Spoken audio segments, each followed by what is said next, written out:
Hello again, everybody. It's good to be back. The Attack is here with my Atak Sportz for this Monday, December 19th, 2016. Hope everyone had a good weekend, especially in water sports. We had a lot of things happening. We had football, of course, MMA, and wrestling. Let's kick off with football. Week 15, if I'm not mistaken. I need to double check that. I have to check every week to make sure I got the right. Yeah, week 15. We had a Thursday game and a Saturday game. The Thursday game was the Seahawks against the Rams. After getting blown out by the Packers last week, Seattle had a blowout on their own, blowing out Los Angeles 24-3, ending the streak of losing to the Rams. It doesn't matter what city, LA or St. Louis, the Rams got to beat the Seahawks a couple times. But Seahawks won out 24-3 this past Thursday. Then we had a Saturday night game, another kind of blowout. The Dolphins against the Jets. We thought the Dolphins would be chasing after a wild card spot in the NFC. They won 34-13. Then we had Sunday's games. Let's kick off with the NFC North situation. At the MetLife, the mighty MetLife, the Lions choked again. At the MetLife Stadium, the Lions choked again. We bullet a loser, same old Lions. Yep, the SOL are back, people. After a few weeks of doing well, including the best overall game against the Saints and having the rally once again against the Bears last week, the same Lions returned to choke a game against the Giants and choke the number 2 seed in the NFC. They're the number 4 and they choke the rest of the season. When you look at who they're playing next, it's like 9-7. Here they come. So much for a promising season. 17-6. Now, the biggest question about the game this past Sunday was the status of Matt Stafford's hand after getting injured with dislocations during the Bears game last week. Now, Stafford played pretty well. You know, it's not his fault that the Lions lost. It's the entire team's fault. Now, yes, referees fucked up again, but it was a missed opportunities in the first half that really killed them. They had a great opportunity, and Zach Zenner, who should be fucking traded, fumbled the ball after a big long pass from Stafford to Golden Tate to set up first and goal. Then Zenner fumbled, and that started the trade. I think, but then tells me a lot about stress. What stress can do to you. That when you get stressed, your brain gets squeezed. You can't focus. I think after the Zach Zenner fumble, the Lions played stressed. You know, their brains were squeezed. They couldn't think. They could not think. They stressed out. That's what I think happened to them, and they couldn't play well. They didn't play well. You know, defense sucked. Offense sucked. Everything sucked. You know, there was some good plays here and there, but they missed the opportunities in the first half, and that got to them. You know, they got stressed after that. And if this was a Ford field, they would have booed the fuck out of them. So, it doesn't matter who you blame. Blame Caldwell, if you blame Stafford's not to blame here. Blame Zenner, blame the refs. No matter who the finger's pointed at, the entire team's to blame. And they're going to get slaughtered by the Cowboys on Sunday. The only bright spot, the Vikings lost against the Colts, but the Packers, oh boy. Packers were written off early in the season. Now, with the Lions, the Packers, it could come down to the last game. Again, Packers and Lions at Ford Field. When Lions fans think of it, it's like Hail Mary Part 2. But the Packers led the game a little bit, and then all of a sudden the Bears started rolling back Think about having another fluke upset, kind of like the first game against the Lions in their home. And they almost beat Packers at their home, but then Packers came roaring back with the last-second field goal by Crosby, giving the victory 30-27. It was a tough game. Could have been a blowout game, but it was a tough game. It was an exciting game between Packers and the Bears. The Lions game was on at 1. That game ended around 3:45, so we were able to watch the last bit of the Packers-Bears game. Extra coverage. In other activities in the league, Pittsburgh dominated their game, 24-20 against Cincy, continuing their route into the playoffs, leading the division, while their rivals, the Ravens, won out against Philly, 27-26 in a tough game as well. Houston, Texas, despite having one weak quarterbacks, even benched Osweiler, won their game 21-20 against a sucky Jacksonville team. Tennessee pulled up a big upset, beating KC 19-17, which would have benefited the Broncos if they would have won against the Pats. It wasn't the best Pats-Broncos game, because I've seen better games from these two teams. I flipped it after the second quarter because it wasn't exciting. It was 16-3, kind of a field goal, defensive struggle game. I didn't like that. Then Oakland won against the Chargers, recovering from their loss against the Chiefs. Oakland did well against the Chargers. Then, speaking of recovering from a loss against a division rival, after the cries of "Ben's Dak, we want Romo," well, I think the chants have quieted somewhat as Dak led his team to a 26-20 victory after almost blowing the lead in the second half. I didn't see this game as I saw bits and pieces of it on the internet because of the fact that it was up against Roblox, the pay-per-view, which I'll get to during Raw preview. So Dallas holds on the number 1 seed. They will take on the Lions next Monday on Monday Night Football. There's a couple of games on Christmas Eve, and there's only one game Christmas Day. That's Steelers and Ravens, because Christmas Day is mostly dominated by basketball games. So there you go. On to MMA. Both companies had events this weekend on free TV. Bellator on Friday and UFC on Saturday. Bellator also had kickboxing aired, and kickboxing was really good. But we're just comparing the two MMA cards. And who had the better card? UFC did. Bellator's card was, yeah! Main event sucks. The rest of the card, the first fight, you had Cameron Ells and Dyson Dillon took TKO in the first 20 seconds. I remember Daniel Weishall dominated. I don't think there was a prelim fight. But then the first fight main call was Weishall against Brian Moore. And Weishall looked dominant early on, taking down Moore, getting a weird arm triangle choke in the very first round. And okay opening.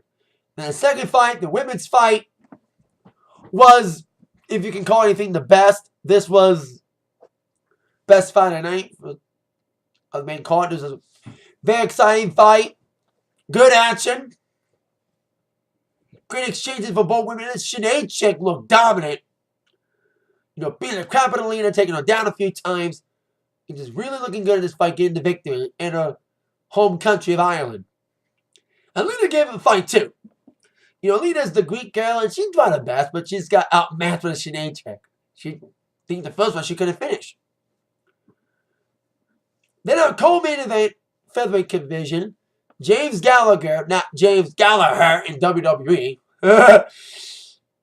You have him taking on Anthony Taylor. This is a okay fight. Decent action, not with excitement. With Gallagher getting the submission in the third round. And then, main event, heavyweight, King Mo against Satoshi Ishii. I say this a lot when I talk about MMA fights. Fight not to lose fights are when two guys just dance around for 15 minutes and don't do shit. This was the definition of fight not to lose. These guys didn't do shit. Didn't eat each other for crap. It was a boring main event. These guys should be unranked and don't deserve any title shots. Oh wait, there is no title shots. There's no heavyweight champion right now. Get rid of the entire division if these fighters won't fight in that division. Heavyweight fights on both companies all week. You know, heavyweight fights on both Bellator and UFC are like, oh, here comes another boring one. It's not much exciting heavyweight fight. Maybe just a few exceptions, but not many in the heavyweight division of both UFC and Bellator. And on to UFC's card. This was a really decent card.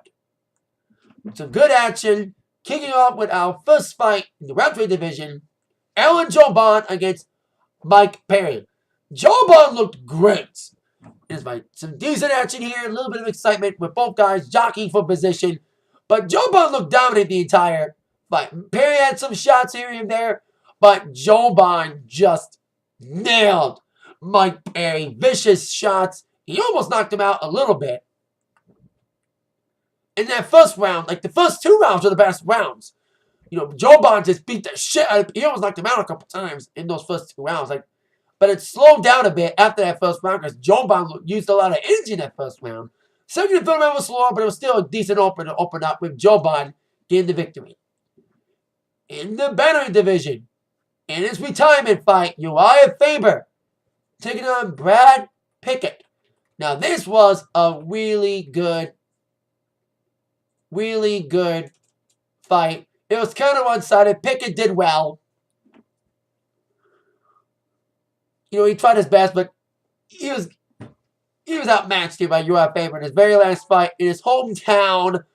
Unlike Bernard Hopkins, who got knocked out in his retirement fight in boxing, Uriah Faber went out winning. Dominated Brad Pickett in a dominant performance to say goodbye to UFC, and more importantly, say goodbye to his hometown fans. He's planning big things after his unanimous decision victory over Brad Pickett, even squashing his beef with the current bantamweight champion and longtime rival, Dominic Cruz, after the show. But of course, Cruz has to deal with one of Uriah's training partners, Cody Garbrandt, and they had a little sparring match, verbal sparring match, during this show. And this was pretty nice exchange. So, I'm a big fan of Uriah. Sad to see him go. I've seen a lot of his fights. I started watching UFC around 2007, 8, 9 area. I started watching WC2 at that time, when it was still a company. And I watched Uriah's early fights, and he was really good. Danny was good now. Salute to you, Uriah. Good luck in your future endeavors. I mean, that's WWE's thing. That's what they say to people when they leave. Good luck in your future endeavors, but hey. He retired, not got future endeavored.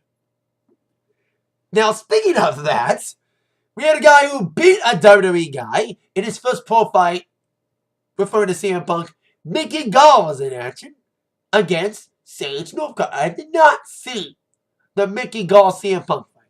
But seeing this fight, I was like, no wonder Mickey Gall beat the shit out of Punk. Gall is one tough motherfucker. You know, he destroyed Sage Northcutt, this so good up-and-coming golden boy of Dana White, according to several people on the internet. And Gold beat the crap out of Northcutt. Some big punches in the first round, leading to the submission in the second round. Big victory for Mickey Gall, continuing a streak after beating CM Punk back in August. He could be a future champion if he keeps this up. He looked really good in that fight. Now, speaking of Dana's golden people, you had a person who was on Dance with the Stars, back full-time in the UFC, took a little break from it, came back, and now full-time return. It's Paige Van Zandt taking on Michelle Watterson, the Karate Hottie. That's one of my favorite nicknames now. The Karate Hottie. I do like 12 Gauge, that nickname for Paige. Now, Paige main evented a fight night about a year ago on Fight Pass. And she lost. And guess what? She main evented a Fox Sports card, a Fox card, should I say, and lost the main event. She just got outmatched by this Michelle Watterson, just got destroyed by her. But I'll give Paige credit. She never tapped out of the submission hold that Michelle did. Michelle took her down and had a chokehold on her. And it was like really cinched in. And Paige never gave up. And she literally passed out, and the referee stopped it. You know, she was trying to fight out of it, but she couldn't.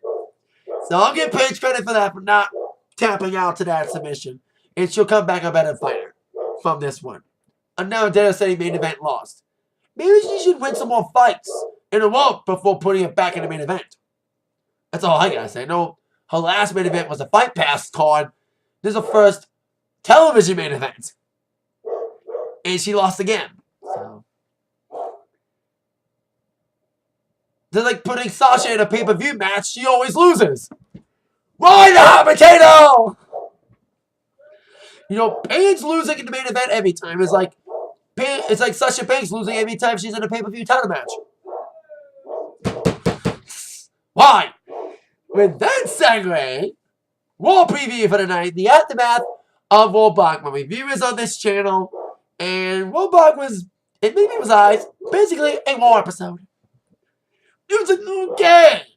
You know, we had a predictable tag team title match, but it was still fun. You had a great heel turn in Neville. The hot potato continued between Sasha and Charlotte, but at least it's going to end now, hopefully. And with that being said, my top 5 questions that must be answered tonight on Monday Night Raw. And we also have a bonus question. Question number 2. Will Cass and Rusev have a definitive ending? Now, they did face off last night on the pre-show. And as I said in my review, if they were just going to have that match be a double count-out so it could set up a rematch on Raw, this match should have never happened last night. It was fucking pointless. That all it did was to set up a rematch for tonight. That's all I did. So, stupid. Rematch instantly, hopefully the definitive finish. And expect Enzo and Lana to get involved yet again like they did last night. Or their band. Now on to the regular questions. Question number 5. What will go down with Neville tonight? The Cruiser Division, I and many others agree that the booking of the Cruiserweight Division on the main roster thus far has been weak. They're watering it down, not letting the Cruiserweights explore the character traits, and not letting them put on the action that they did in the CWC, watering down the matches. It was clearly shown last night the Triple Threat match should have been also Triple Threat, but it was too damn short. The only best part about that was Neville's return. I'm glad Neville is in the Cruiserweight Division, and he's a heel. It was an awesome heel turn last night. Hopefully, they really capitalize on it and push Neville. Finally, happy he's getting a push. Hopefully, they do the same with Sammy after his Strowman feud. Let it fucking end. After last night. It trade Sammy to SmackDown. Not for Marie, like they almost did last week, but let Sammy be traded for somebody good, like Kalisto. Question number 4. We'll go down with our 2 new champs. Kick off with the new WWE World Tag Team Champions, Cesaro and Sheamus. Said in my review last night that me and others would love to see the club end the streak of New Day and not a makeshift tag team, but it's still cool to see these 2 win, even though we would love to rather see Cesaro win a singles title. But him and Sheamus, they're working decently as a team now. You know, they are a couple team, but I don't want it to be like a team hell no. I'm the tag team champion. No, I'm the tag team champion. Because Sheamus grabbed both belts after they won. So what's next for these 2? Maybe a revival debut? Or New Day wins it back. But we shall see what's next for these 2 as a tag team and as champions. And as I mentioned a little bit ago, once again, we played hot potato between Sasha and Charlotte in the Iron Women match last night. Which was a great match. But it wasn't as good as the other matches. It was a slower pace. I did like it. But the crowd was dead. And that didn't help. The slow pacing didn't help. Should have quickened the pace a lot faster. Sasha Bayley's Iron Woman match. That's what should be called from now on. Iron Woman matches. But the first one between Bayley and Sasha was better. Way more exciting, better pace. And Sasha was heel. Maybe Sasha will turn heel after this. But who's next for Charlotte? Well, we may get the Bayley Charlotte feud. We would tease that after Survivor Series. Or we may see a long delayed debut. which leads to question 3.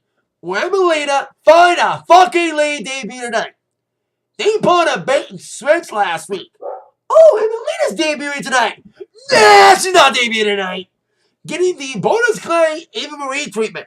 You know, they say she's going to debut, but nope. Nope, she didn't debut tonight. So hopefully she debuts tonight. Or at least before the Royal Rumble. We'll have to see Melina debut. At some point. This year. Or some point by the end of 2017. Before we're dead. Because the way things are going, a lot of people are dying these days. Especially this year. Losing a lot of people. We don't want all of us to die before Melina debut. So, there you go. And speaking of Royal Rumble, question number 2. Will any matches be added or any participants announced for the Royal Rumble tonight? Well, they probably won't start building up the Rumble until probably the first Raw of 2017, January 2nd. These next 2 weeks could be throwaway Raws and SmackDowns, you know, in the interim before really hyping up the Rumble. We know both Goldberg and Lesnar are the first guys in the Rumble. And we do not know who else is in it for now. Probably got Seth and probably Reigns. Well, some guys in the Rumble, some guys fight twice. They're on the separate match and they still fight in the Rumble. Unlike some guys who wrestle in the one match but don't get in the Rumble like D-Bry. But that leads to question number 1, where we'll go down with the Shield and the Besties. Owens and Jericho got us again. I think Owens, I love the Besties thing. Owens and Jericho, but kind of like the Sasha Charlotte feud, it's getting old. We want Owens to be a fucking badass again. The badass Kevin Owens, the Kevin from NXT. The badass Kevin Owens was the story of your body. And not relying on Jericho to win all the time. We want that Kevin Owens back. And not the Kevin Owens that got double powerbomb by Rollins and Reigns to end the pay-per-view last night. Signaling a mini-Shield reunion. So, see what happens there if Rollins and Jericho and Owens and Reigns get involved. Now, I'm hearing a little bit of rumor that there'll be another match between Reigns and Owens tonight. And Reigns will win the Universal title tonight. Hell no! They're doing almost, for what I'm hearing, they may do what they did last year. TLC. Reigns lost to Sheamus. The next night, he won the title on Raw. They're about to fucking happen tonight. And they may ban Jericho and Reigns, his friend Rollins, from the match. If they ban him, please ban him for good. Not just let Jericho interfere, despite him being banned like he did during the match against Reigns, his friend Rollins and Owens a few weeks ago. But Reigns winning tonight, the title? Hell no! Better not go down. To be more of a Wyatt than it would have been if he did win last night. See what happens on Raw at 8, 7 Central on USA Network. And that is it for this very lengthy Atak Sportz. See you tonight for my Raw review. With that in mind, you've been attacked by the sports news from Zach. See you later! Yeah.